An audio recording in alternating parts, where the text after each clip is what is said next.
Bem-vindos ao primeiro vídeo desse terceiro bimestre.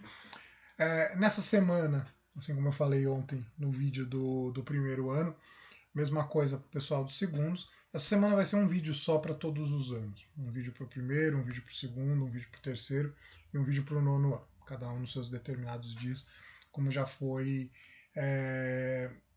como eu já coloquei lá desde o fim do bimestre passado, desde do primeiro bimestre. Então, assim, o que nós vamos trabalhar neste bimestre? São dois grandes temas que a gente vai trabalhar. Se vocês já tiveram acesso, ou já olharam, enfim, no caderninho já tiveram curiosidade, vocês vão ver que tem dois grandes temas. O primeiro deles é a questão do racismo, do preconceito, da humilhação, né, da discriminação. E o segundo é a questão da diferença, né, da relação da filosofia e da educação. Eu vou inverter. Eu vou trabalhar, já tem bastante tempo que eu faço isso. Eu vou trabalhar primeiro a parte de filosofia e educação, e depois a gente vai trabalhar racismo e preconceito, e discriminação, enfim. Geralmente, vale a pena falar sobre isso, geralmente, quando a gente estava em sala de aula, o que eu costumava fazer? Quando vinham esses temas de preconceito, discriminação, eu não trabalhava eu expondo, eu punha seminário. Né? Às vezes até alguns debates a gente fazia. Aliás, era uma coisa que estava proposta no começo do ano e com certeza, se não tivesse sido a pandemia, a gente estaria fazendo aí provavelmente em setembro. Então a minha ideia seria propor, né, eu propunha isso nos anos anteriores. Este ano, eu não sei como vai ser. Né? Depois talvez eu até marque, né, para os alunos de segundo ano algumas videoconferências, como a gente fez em julho, para a gente conversar um pouco, pensar o que a gente pode fazer sobre esse assunto. De repente produzir alguma coisa, vocês produzirem vídeo, enfim, vamos ver como vai ser. Mas vamos lá, vamos passar para o assunto. A gente vai falar então agora sobre as relações entre filosofia e educação, ou qual a importância da filosofia dentro do processo de educação, ou como a filosofia está relacionada, qual o que na própria filosofia existe como preocupação com a educação. Educação. Vamos primeiro falar sobre a questão da educação. A educação, ela tem alguns objetivos. Né? Todo processo educacional, toda sociedade, bem ou mal, ela vai ter um processo educacional montado para se atender aos interesses daquela sociedade. Né? E geralmente aos grupos que estão no poder quando se monta aquela estrutura social, estrutura de organização da sociedade, da educação. Então, ou seja, aqui, como eu coloquei, está relacionado a uma necessidade da sociedade. Há necessidades, né, pensando que o indivíduo que sai do processo educacional, ou o indivíduo que existe na sociedade, ele precisa de alguma forma ser formado para viver nessa sociedade, ser educado para viver nessa sociedade. E aqui a gente pensa em mundo do trabalho, a gente pensa em questão da própria sociedade, a gente pensa em valores éticos e morais, enfim, uma série de coisas que estão relacionadas à questão da sociedade. O indivíduo precisa receber uma educação. Né? Então, toda a sociedade ela vai ter seu processo educacional, desde as mais simples, quando a gente pensa lá, sei lá, nas sociedades indígenas, que para a gente são bem diferentes do que a gente está acostumado, não tem o mesmo grau de desenvolvimento, a forma deles se desenvolverem, né, socialmente, pela questão tribal e tal, ainda assim vai ter uma educação. Né? É claro que quando a gente pensa nas sociedades indígenas no Brasil atual, o indígena ele tem o direito de estar na escola, e inclusive cabe às sanções cabe à família as mesmas sanções que caberiam a uma família não indígena, mas existem as especificidades dentro da própria sociedade indígena, da cultura do povo deles, né, dos diversos povos. Que aí eu também não vou me aventurar a falar mais do que isso, porque aí eu já estaria falando besteira, porque eu não conheço também muito mais do que isso. Então, ou seja, você tem uma preocupação em formar o indivíduo para ele viver com aquela sociedade. Né? Hoje se fala muito em doutrinação nas escolas. Né? A educação ela tem um caráter doutrinário. Ela tem um caráter doutrinário. E a gente vai ver como a filosofia, inclusive, ela ajuda a quebrar isso. Ela tem um caráter doutrinário, porque a educação está preocupada em formar o indivíduo para viver naquela sociedade. É só a gente lembrar das aulas do Foucault. Quando Foucault falava que a escola é uma instituição de domesticação, de disciplinarização e tudo mais, isso não deixa de ser uma doutrinação. Né? Assim como certas aulas que eu tenho visto atualmente de empreendedorismo no centro de mídias. Mas, enfim, não vou entrar nesse mérito agora. Então, convenciona-se, como eu coloquei ali, convenciona-se que o indivíduo deve ter um determinado conhecimento, um determinado conjunto de conhecimentos para viver em sociedade como um todo. E, como eu disse, né, essa questão como um todo aí. Muitas vezes a educação vai estar relacionada à ideia de trabalho, a buscar preparar o indivíduo para o mercado de trabalho. A educação não é só isso. Então, coloquei ali, a educação excede essa ideia. Educar não é só isso. Não é só preparar para o mercado de trabalho.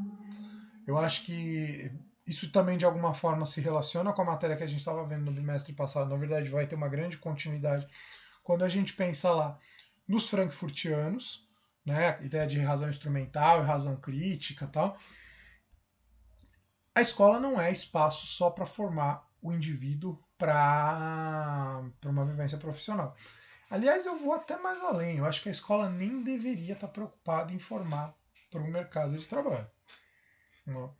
Existem hoje, há uma miríade de cursos técnicos que a pessoa pode fazer opcionalmente ou não, né? Então é uma questão de opção, né? Ela pode fazer se ela quiser ou não, né? Vai a questão da aprovação nos vestibulinhos e tal, mas hoje é muito mais fácil você fazer um curso técnico que, por exemplo, era 20 anos, quando eu estava no ensino médio, e a grande questão é, mas a escola, ela não tem que ser um espaço para se formar para o mercado de trabalho. Eu acho que o mercado de trabalho é o ensino superior, é o curso técnico para quem tiver opção, mas a escola ela tem que ter uma preocupação, principalmente a gente pensando em Brasil, tem que ter algumas preocupações um pouco maiores. Que eu acho que vai principalmente na questão de uma formação de mentalidade social. É claro que nem toda matéria trabalha com mentalidade social, por exemplo, matemática. Até dá para o professor de matemática, de repente, partir de uns exemplos que possam estar mais ligados a questões sociais e tal. Né?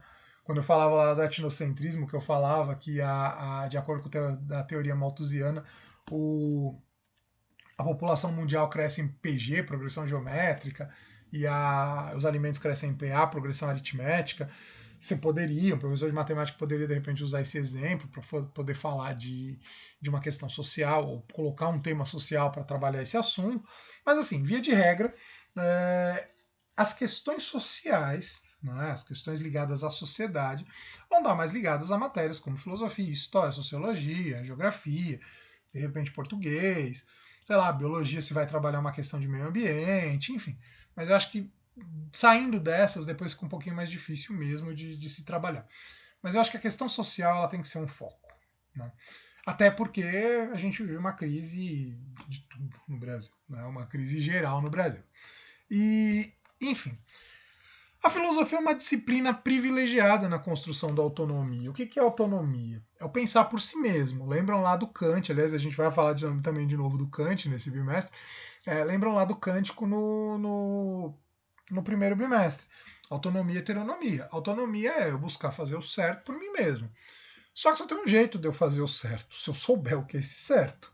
Eu posso não fazer o certo quando eu sei o que é certo, né? Por uma questão de liberdade e tal. Mas eu só vou fazer o certo se eu souber o que é esse certo. E aí entra a questão de se questionar. A filosofia ela trabalha muito com questionar, com a dúvida, com não aceitar as coisas como verdade, assim, de um primeiro ponto. Então é próprio da filosofia trabalhar com a dúvida. buscar questionar as verdades, buscar questionar o senso comum. Agora, isso é importante também a gente falar aqui, coloquei ali, é não cair em negacionismo. Hoje a gente vive uma fase da história em que o negacionismo está muito forte. O que é o negacionismo? É você negar evidências em torno, né, às custas, porque existe uma visão de mundo que de alguma forma vai contra aquelas evidências. Né? Eu acho que um exemplo bem claro, pegando a questão da pandemia, quando a gente vê essa situação toda da cloroquina, né, da hidroxicloroquina. Os cientistas mais renomados do mundo, todos aqueles que estão de alguma forma envolvidos com os estudos, estão dizendo que a hidroxicloroquina não funciona para tratamento da Covid. E que além de não funcionar, ela traz consequências porque ela acelera o coração. Porém, existe um ser no nosso país que comprou a defesa da hidroxicloroquina, e exatamente porque este ser comprou a defesa da hidroxicloroquina, outros seguem a sua ideia, uma parcela da população segue a sua ideia. Se a ciência está dizendo que o negócio não funciona, por que eu vou seguir uma determinada informação de um determinado ser que não tem nada de cientista? Aí você pode me questionar, ou pode questionar a situação falando assim, mas dá para acreditar na ciência, ou dá para acreditar nos laboratórios de medicina, de remédios e tal. Aí entra uma questão. A gente pode até não acreditar, mas eu tenho condições de fazer uma pesquisa aprofundada para dizer que a hidroxicloroquina funciona ou não funciona? Esse é o problema. A gente precisa ir atrás de dados para poder fundamentar a nossa opinião. Aliás, a grande questão tem coisas que não é questão de opinião, tem coisas que é questão de conhecimento. O Platão já faz essa distinção entre o que é a doxa, a opinião. Opinião é eu achar que vermelho é mais bonito que verde. Isso é a minha opinião. Né? Agora, eu dizer que a hidroxicloroquina funciona, mesmo que, sei lá, a maioria dos laboratórios do mundo estão dizendo que não funciona, isso não é opinião, isso é burrice. Isso é você cair na burrice. Isso é você. É uma opinião, porque está no achismo, mas isso é uma opinião sem fundamento nenhum. É uma opinião sem fundamento nenhum. Então aí que tá, a gente precisa partir daquilo que é mais seguro. Né? E quando a gente pensa numa situação como essa, é muito complicado. Né? Teriam outros, sei lá, você pensa na questão da Terra plana, hoje tem muita gente aí que está dizendo que a Terra é plana. Então você parte da ideia de que os globalistas estão mentindo, de que a NASA mentiu, de que você, né, tal. Bom, na prática, você acreditar ou não em Terra plana pode fazer mais burro, mas não vai fazer mais mal para ninguém. Não faz mal para ninguém acreditar que a Terra é plana. Não faz mal, não prejudica outras pessoas. Agora, você dizer que a hidroxicloroquina resolve um problema de saúde faz mal. Porque a partir do momento que eu estou incentivando pessoas a tomar um remédio que laboratórios do mundo inteiro estão dizendo que não, mesmo que esses laboratórios, vamos supor que nessa lógica louca aí, os laboratórios estão mentindo e a pessoa que está dizendo que é para tomar hidroxicloroquina está certo. Eu não vou arriscar. Eu, particularmente, não arriscaria. Não tomaria um remédio que tem gente dizendo que não funciona. Porque é a minha vida que está correndo risco numa coisa dessa. Então, eu acho que essas questões que a gente precisa pensar quando a gente vai questionar. E não cair em negacionismo, que nem a ciência. A filosofia e a ciência tem suas tensões. Isso está nos vídeos aí do primeiro ano, tal. Tem vídeos lá que eu trabalhei essas questões. Existem tensões entre filosofia e ciência, mas a filosofia não nega a ciência.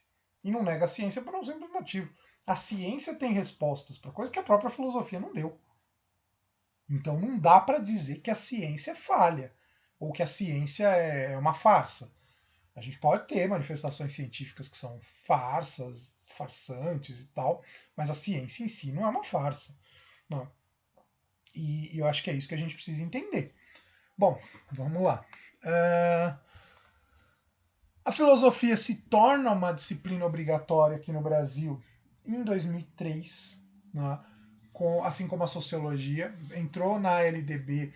A LDB, Lei de Diretrizes e Bases, Lei de Diretrizes e Base da Educação, ela é de 1996. Né? Na primeira edição da LDB, dizia que a filosofia e a sociologia não eram matérias obrigatórias. Elas tinham que ser trabalhadas como temas.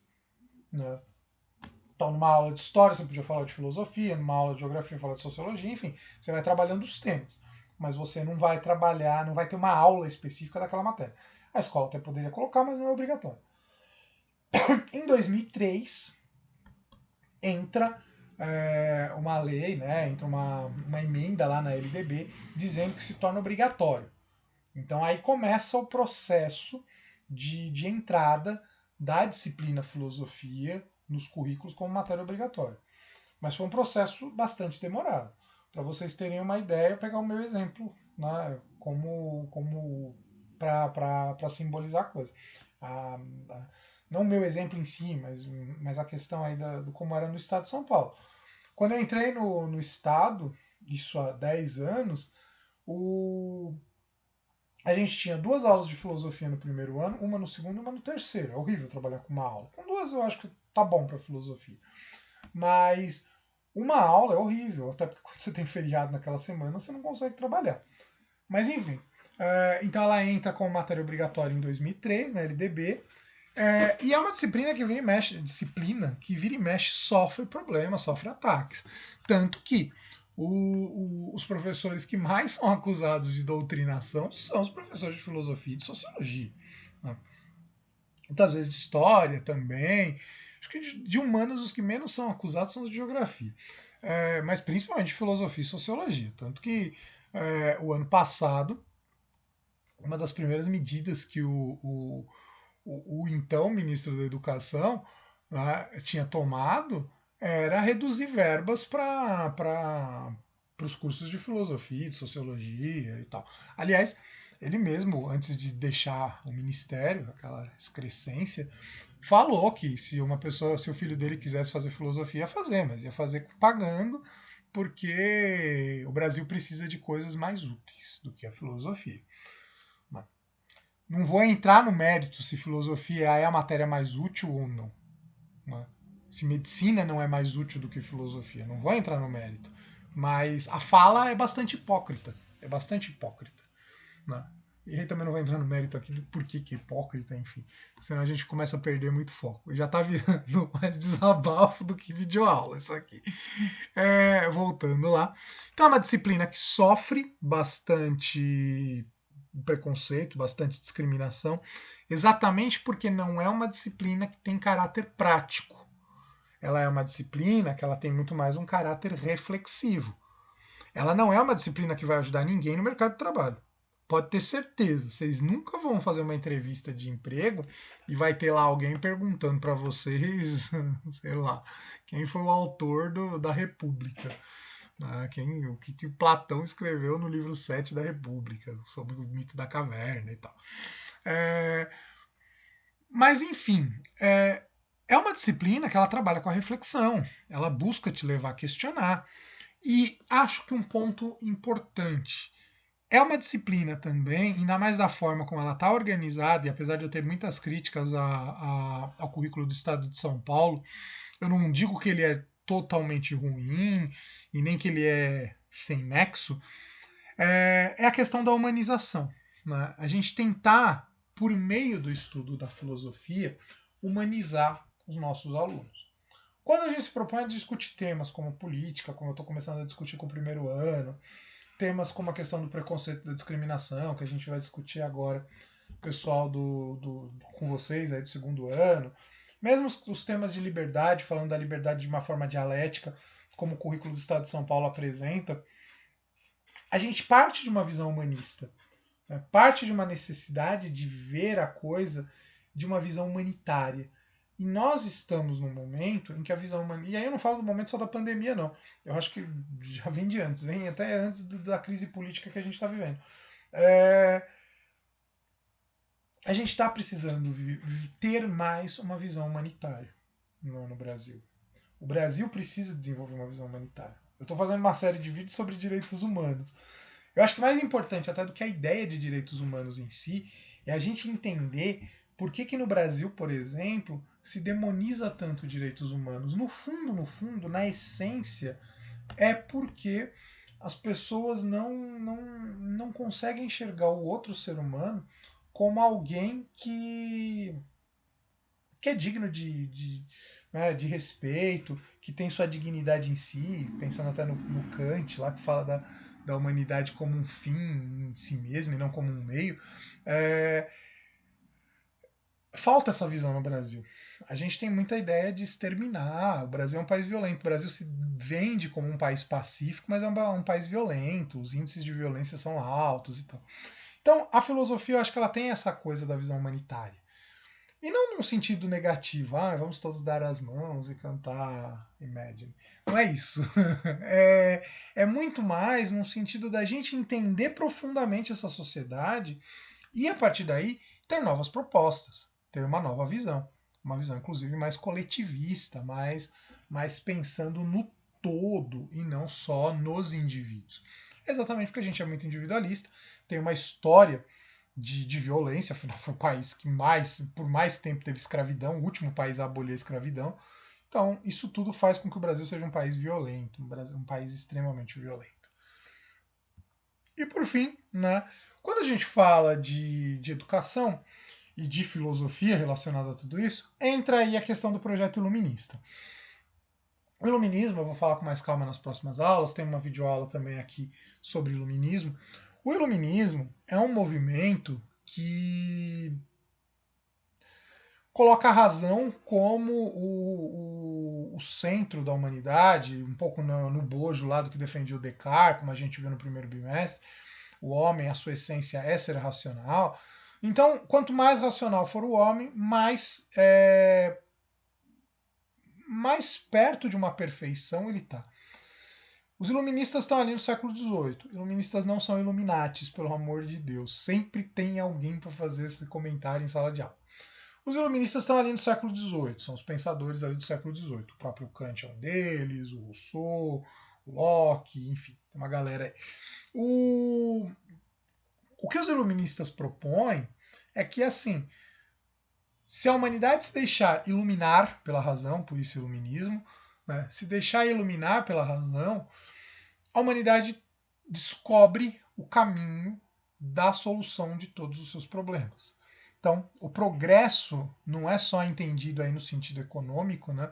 Então, os iluministas, eles defendem que a razão leva a humanidade ao progresso, mas não é só progresso econômico e nem tecnológico, também progresso econômico, também tecnológico, mas é o progresso humanitário, é o progresso democrático, eles são grandes defensores da democracia, né? O progresso na saúde, enfim, é tudo aquilo que possa melhorar a vida da humanidade. Todos os problemas que afetam a humanidade, que sempre afetaram, guerra, fome, doença, enfim, esses problemas podem ser resolvidos quanto mais a humanidade for racional. É essa a ideia.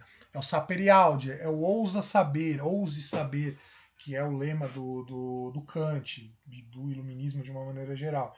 Então, busca o conhecimento, busca conhecer, busca saber. Busca aprimorar o seu conhecimento, a sua capacidade racional, a sua capacidade reflexiva, porque com isso não é só você que ganha, a humanidade como um todo. Só que tem um problema. Né? Essa era uma visão lá do século XVIII, até no século XIX, pois os positivistas, que são meus herdeiros dos iluministas, vão seguir com essa ideia. Só que no século XX, isso vai ter um forte questionamento, porque a gente vai ver que a humanidade usou tanto o seu conhecimento quanto o seu avanço tecnológico, não para o bem, mas para a morte. Principalmente quando a gente pensa na Segunda Guerra Mundial. E de forma mais específica no Holocausto. Porque assim, a guerra, não que ela seja maravilhosa ou seja aceitável, mas na guerra você tem dois exércitos ali, um frente ao outro, né, teoricamente em condições iguais. Teoricamente, porque tem nações que são mais preparadas e tal. Mas teoricamente está todo mundo armado. As condições aí são mais ou menos as mesmas. Nos campos de concentração no Holocausto a coisa é mais complicada, porque você levava lá milhões de prisioneiros, a grande maioria judeus, né, mas outros grupos de pessoas também sofreram com isso. E você leva, a pessoa vai desempenhar um trabalho por um tempo e depois são exterminadas. Né? E o extermínio, a câmara de gás e tal, foi criada como uma forma de você tentar despersonalizar o assassinato. Porque o que acontecia? Quando começaram os assassinatos em massa dos judeus, os soldados alemães começaram a ter crises, porque não é fácil você pegar lá e matar um monte de gente assim, né? Sem um motivo. Né? Matar já deve ser difícil. Nunca matei ninguém. Matar já deve ser difícil. Imagina você matar assim, né? Como se aquilo ali não fosse nada. Então criava crise, dava crise nos soldados, nos soldados nazistas. Então, para evitar esse tipo de problema, e até para acelerar o processo, criaram as câmaras de gás. Você coloca lá, sei lá quantos mil judeus na câmara, taca o gás e ele morre. E eles morrem ali em questão de segundos, questão de minutos, enfim. Né? É uma tecnologia, é uma fábrica da morte. Então, ou seja, não é só a razão que leva. Aqui você tem você tem engenheiros, você tinha, enfim, uma série de pessoas que tinham uma alta capacidade de conhecimento técnico, mas sendo usado para assassinato, um assassinato em massa, né? E racista e tal. Aí volta lá até o vídeo do etnocentrismo. Então, só para a gente perceber como a razão não é tudo. E aí volta nas críticas lá dos filósofos de Frankfurt. Com isso, basicamente, eu encerro esse vídeo. Então, o processo educacional ele tem que ser um processo que não pode ser voltado somente para uma formação para o mercado de trabalho. Ele também tem que te levar para uma melhora enquanto ser humano. E aí entra a grande pergunta, é a pergunta que eu deixo para vocês para refletirem, e com ela eu encerro o vídeo. Vocês acham que a escola ela está ela está tendo sucesso em colocar como política ou como reflexão ou como tarefa humanizar os indivíduos, os seus alunos? Fica aí para vocês refletirem sobre esse assunto. Com isso, eu encerro.